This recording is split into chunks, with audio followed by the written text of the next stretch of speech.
Ok, entonces, mira, cuando la mente humana siente alguna amenaza interna o externa, ya sea real o imaginaria, tiene algunos mecanismos de supervivencia.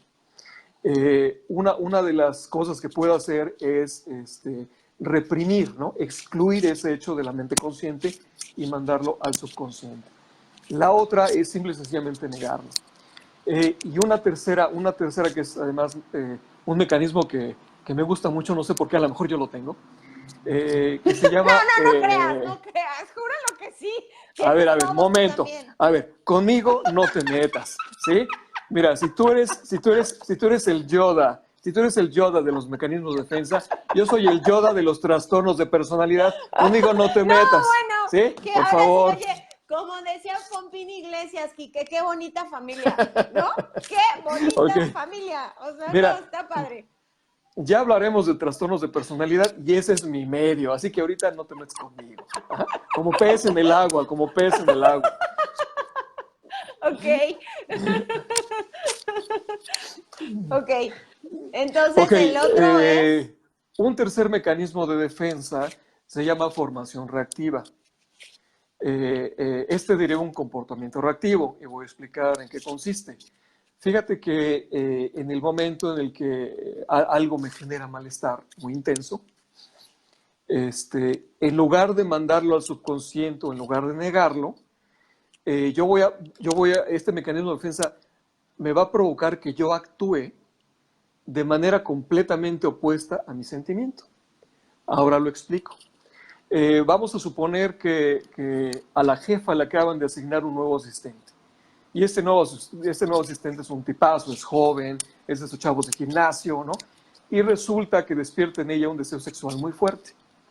El problema es que ella es una mujer casada, es una mujer que tiene familia y pues no está en su ética ser infiel o meterse con alguien más que no sea su esposo.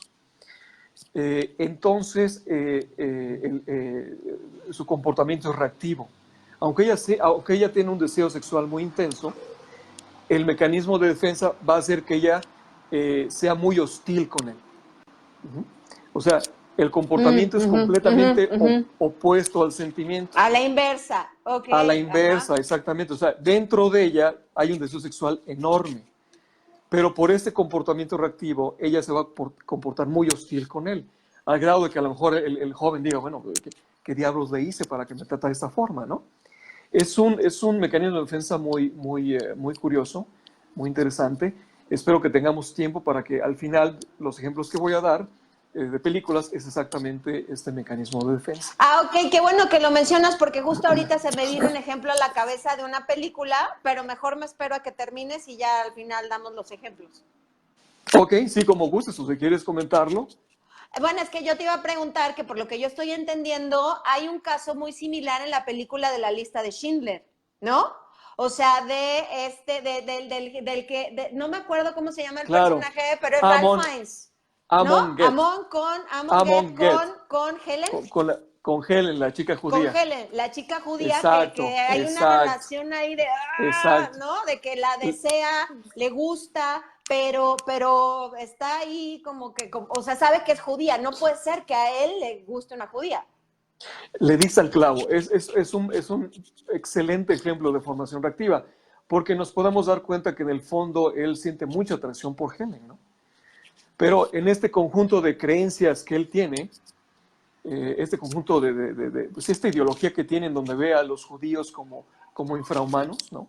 Como personas de segunda clase, ese compás moral que tiene distorsionado no le permite acercarse y entonces hay una escena donde la golpea.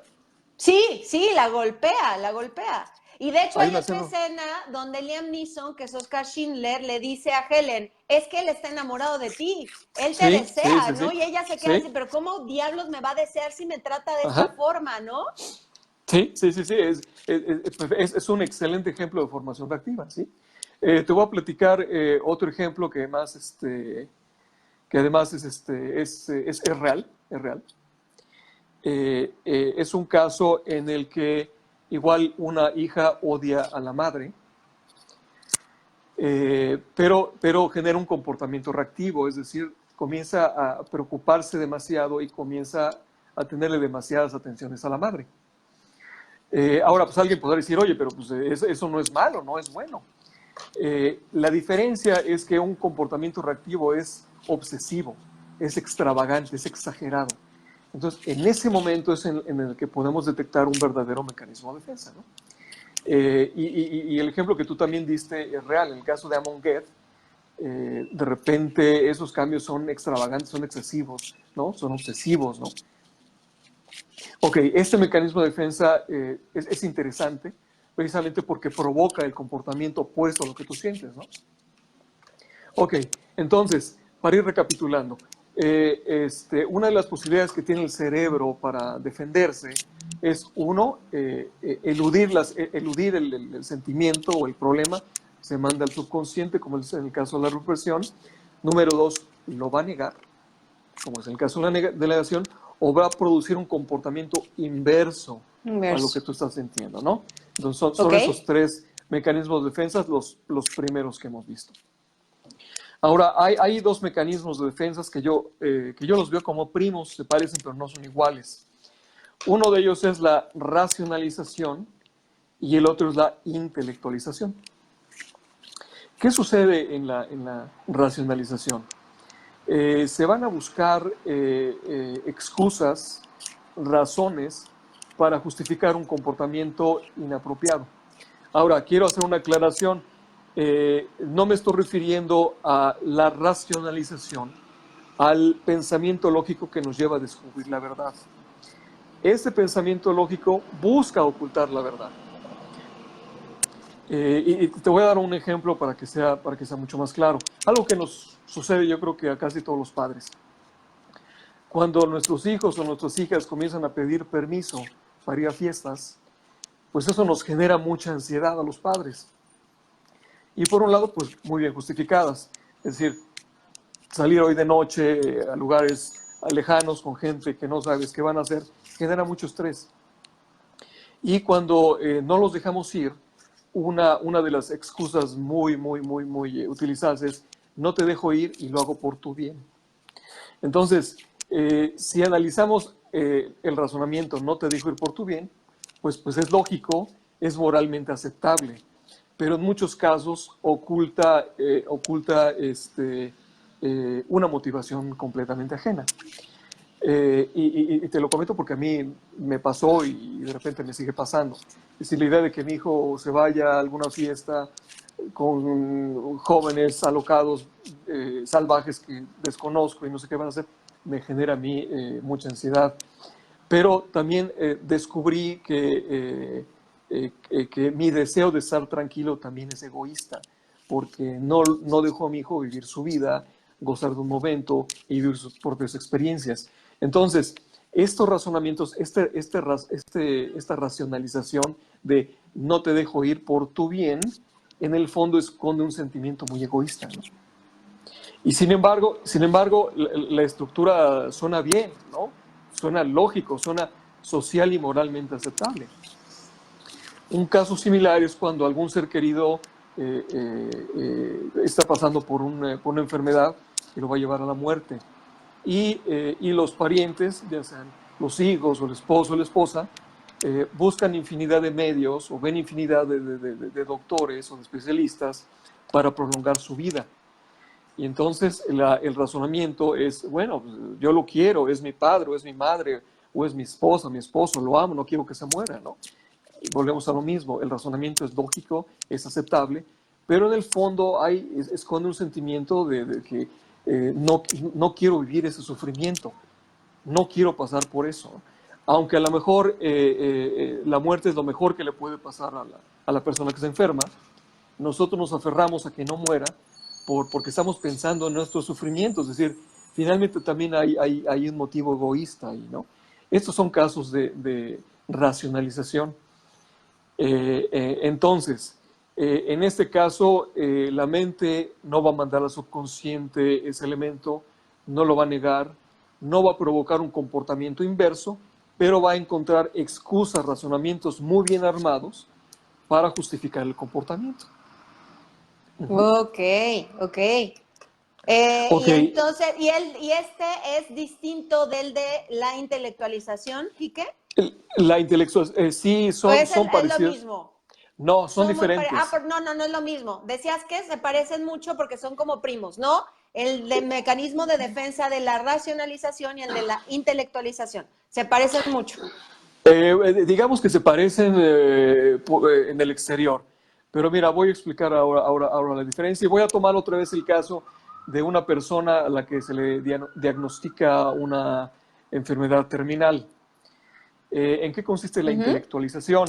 La intelectualización consiste en quitar todos aquellos elementos que me provocan a mí malestar y enfocarme en los hechos.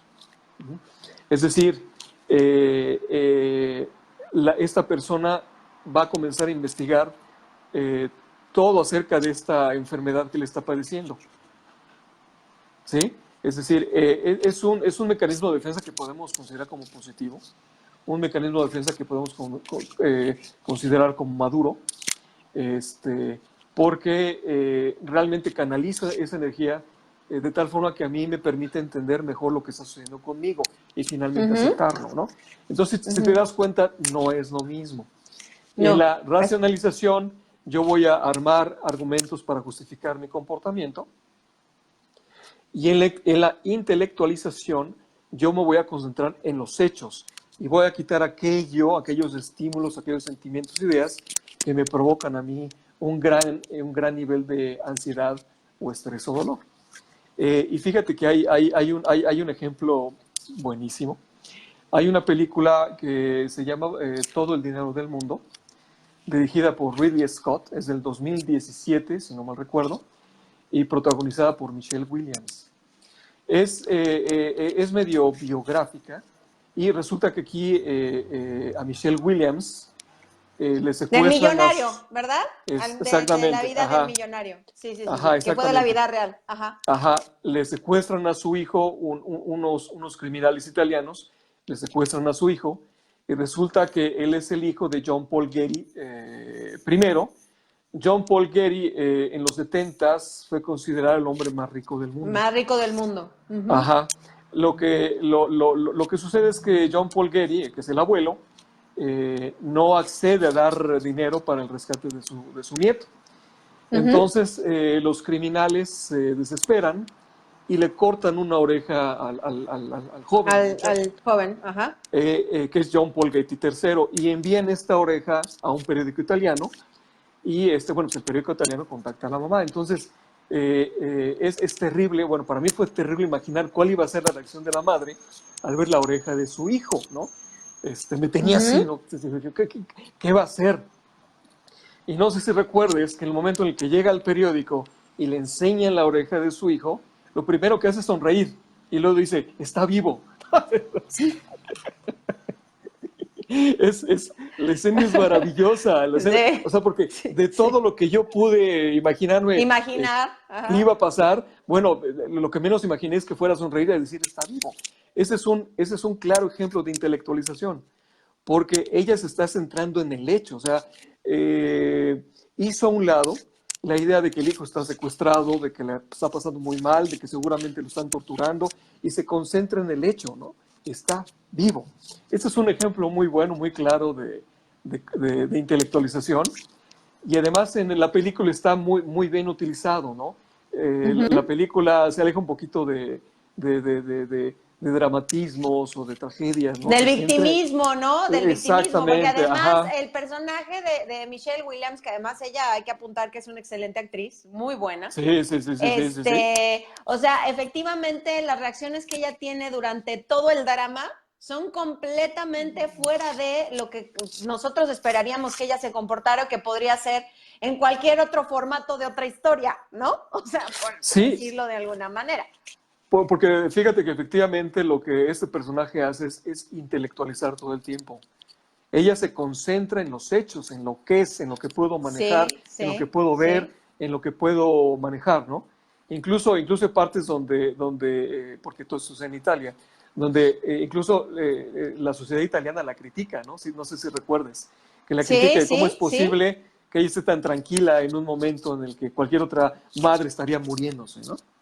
Sí, claro, claro. Sí, que de hecho, el personaje de ella también es muy interesante, Quique, porque este personaje, o sea, efectivamente es una mujer como muy inteligente. O sea, vemos todo el tiempo que realmente sí tiene rasgos de mucha inteligencia. Es una mujer como muy, trata de tener todo en control, como en control. Son pocas veces las que ella se sale realmente de control. Más bien trata de ver todo desde esta perspectiva casi todo el tiempo, como tú dices, intelectualizando. Es una Sí, propuesta de sí, personaje sí, muy sí. interesante. Sí, sí, realmente es muy interesante.